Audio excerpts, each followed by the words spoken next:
എല്ലാവർക്കും നമസ്കാരം. നമ്മുടെ പുതിയൊരധ്യായത്തിലേക്ക് ഏവർക്കും സ്വാഗതം. നാളെ ചൊവ്വാഴ്ചയാണ്, കാർത്തിക നക്ഷത്രമാണ്. മുരുക ഭഗവാന് വളരെ പ്രിയപ്പെട്ട ദിവസമാണ്. നമ്മളിൽ പലരും ജോലിയൊക്കെ അന്വേഷിച്ച്, കുട്ടികളൊക്കെ പഠിത്തമൊക്കെ കഴിഞ്ഞ് ജോലി അന്വേഷിച്ച് നടക്കുന്ന ആൾക്കാരുണ്ടാവും.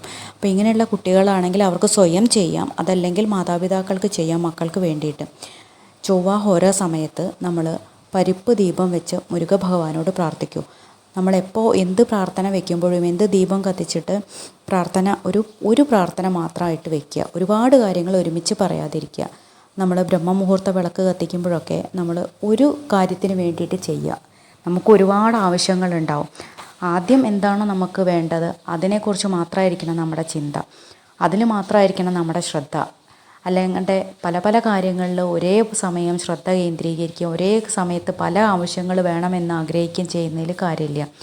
ഒരു സമയത്ത് ഒരു കാര്യത്തിൽ മാത്രം ശ്രദ്ധിക്കുകയും ആ കാര്യത്തിന് വേണ്ടി മാത്രം പ്രയത്നിക്കുകയും ചെയ്യുക. അല്ലാണ്ട് തന്നെ നമ്മുടെ സാധാരണ ജീവിതത്തിൽ നമ്മൾ ഇങ്ങനെ ചെയ്താൽ തന്നെയല്ലേ നമുക്കൊരു പുരോഗതി ഉണ്ടാവുള്ളൂ. പലതിലും ചെന്ന് തലയും ഇടുന്നതിന് പകരം ഒരു കാര്യത്തിൽ വളരെ ശ്രദ്ധയോടുകൂടി ചെയ്താൽ പടിപടിയായിട്ട് നമുക്ക് ഉയർച്ച ഉണ്ടാവും. അപ്പോൾ ഭഗവാനോട് ഈ ഒരു ഓരോ സമയത്ത് തുവരപ്പരിപ്പാണ് നമ്മൾ എടുക്കാറ്. 2 വിളക്ക് ചിരാത് വെച്ച് കത്തിച്ചിട്ട് നമ്മൾ പ്രാർത്ഥിക്കുക. എന്താണോ നമ്മുടെ ആവശ്യം ആ ആവശ്യത്തിന് വേണ്ടിയിട്ട് പ്രാർത്ഥിക്കുക. 6 ആഴ്ച ഇങ്ങനെയൊന്ന് ചെയ്തു നോക്കൂ. നമ്മുടെ ആ ആവശ്യം നടന്നിരിക്കും. നല്ലോണം മനസ്സിരുത്തി ഭഗവാനെ പ്രാർത്ഥിക്കുക.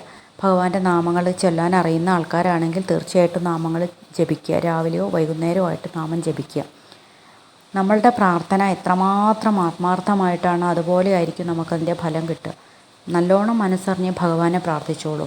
ഭഗവാന്റെ നാമങ്ങൾ ഇപ്പോൾ നമുക്ക് സ്കന്ദഷഷ്ഠി കവചം ചൊല്ലാൻ അറിയുന്നവരാണെങ്കിൽ അത് ചൊല്ലാം. ഇനി അത് ചൊല്ലാൻ അറിയാത്തവരാണെങ്കിൽ നമുക്കത് കേൾക്കുകയെങ്കിലും ചെയ്യാം. രണ്ടും വളരെ വിശേഷമാണ്. ഇനി ഇതും അറിയില്ല എന്നുണ്ടെങ്കിൽ ഭഗവാന്റെ ചെറിയ ചെറിയ നാമങ്ങൾ, നിരവധി നാമങ്ങളുണ്ട്. സ്കന്ദായ നമാന്നോ, സനൽകുമാരായ നമാന്നോ, ശരവണ ഭവാന്നോ, വജഭുവേ നമാന്നോ, ഇങ്ങനെയുള്ള നാമങ്ങൾ 108 തവണ ജപിക്കുക. ഭഗവാനോട് പ്രാർത്ഥിക്കുക. എല്ലാത്തിലും വലുത് നമ്മുടെ പ്രാർത്ഥന തന്നെയാണല്ലോ. അപ്പോൾ നമ്മുടെ ഈ ആവശ്യം എന്താണോ അത് ഭഗവാന്റെ മുമ്പിൽ സമർപ്പിച്ച് ഭഗവാനോട് പ്രാർത്ഥിക്കുക. നമുക്ക് ഈ ഒരു കാര്യം നടത്തി തരണമെന്ന് ഭഗവാന്റെ മുമ്പിൽ പ്രാർത്ഥന വയ്ക്കുക. തീർച്ചയായിട്ടും നമ്മുടെ ആഗ്രഹം നടന്നിരിക്കും. നമ്മൾ ചെയ്യുന്ന ഓരോ കാര്യവും വളരെ വിശ്വാസത്തോടു കൂടി ചെയ്തു കഴിഞ്ഞാൽ അതിൻ്റെ ഫലം നമുക്ക് കിട്ടാതിരിക്കില്ല. ഇത് പല കാര്യങ്ങൾ കേൾക്കുകയും പലതും പരീക്ഷിക്കുകയും ചെയ്യുമ്പോഴാണ് നമുക്കൊന്നും നേരെയാവാണ്ട് വരുന്നത്. അപ്പോഴാണ് നമ്മൾ മനസ്സിൽ വല്ലാണ്ട് വിഷമിക്കുന്നത്. ഞാൻ എന്ത് ചെയ്തിട്ടും കാര്യമില്ലല്ലോ എന്ന്. നമ്മൾ ചെയ്യുന്ന കാര്യത്തിൽ അങ്ങേയറ്റം ആത്മാർത്ഥതയോടുകൂടി അതിൽ അങ്ങേയറ്റം ശ്രദ്ധ കൊടുത്തുകൊണ്ട് ചെയ്തു നോക്കൂ. നമ്മുടെ ആഗ്രഹങ്ങൾ നടക്കും. തീർച്ചയായിട്ടും നടക്കും. എത്രയോ അനുഭവസ്ഥരുണ്ട്. എത്രയോ അനുഭവങ്ങൾ നമ്മളീ പറയുന്ന എനിക്കായാലും കേൾക്കുന്ന നിങ്ങൾക്കായാലും ഉണ്ടായിട്ടുണ്ടാവും. അപ്പോൾ നമ്മൾ ചെയ്യുന്നത് എത്രമാത്രം ആത്മാർത്ഥത ഇട്ടിട്ടാണോ അതിനനുസരിച്ചായിരിക്കും നമുക്കതിൻ്റെ ഫലം കിട്ടുന്നത്. ഭഗവാൻ ഒരിക്കലും നമ്മളെ കൈവിടില്ല. ഈ ഒരു വളരെ പുണ്യമാസമാണ് വൈശാഖ മാസം. ഈ വൈശാഖ മാസത്തിൽ നമ്മൾ ചെയ്യുന്ന ഓരോ പ്രവൃത്തിക്കും, ഓരോ നാമജപത്തിനും ഇരട്ടി ഫലമാണെന്ന് എല്ലാവർക്കും അറിയാലോ.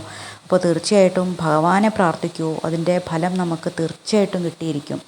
എല്ലാവിധത്തിലുള്ള ആഗ്രഹങ്ങളും, നിങ്ങൾ എന്താഗ്രഹം വെച്ചിട്ടാണോ ഭഗവാന് വേണ്ടിയിട്ട് ഈ പ്രാർത്ഥന ഭഗവാനോട് പറയുന്നത് ആ ആഗ്രഹം നിങ്ങളെ തേടി വരും. നിങ്ങൾക്കത് നടന്നിരിക്കും. വളരെയധികം വിശേഷമാണ്. നമ്മൾ ചെയ്യുന്ന ഓരോ പുണ്യപ്രവൃത്തിയും അത്രമാത്രം നല്ലതായിട്ടേ നമുക്ക് തിരിച്ചു വരുള്ളൂ. എല്ലാവർക്കും എല്ലാവിധത്തിലുള്ള നന്മകളും ഉണ്ടാവട്ടെ. നിങ്ങൾ ആഗ്രഹിക്കുന്ന ഓരോ കാര്യങ്ങളും സഫലമാവട്ടെ എന്ന് ആത്മാർത്ഥമായിട്ട് പ്രാർത്ഥിച്ചുകൊണ്ട് മറ്റൊരു വിഷയവുമായി വീണ്ടും കാണാം. എല്ലാവർക്കും നന്ദി, നമസ്കാരം.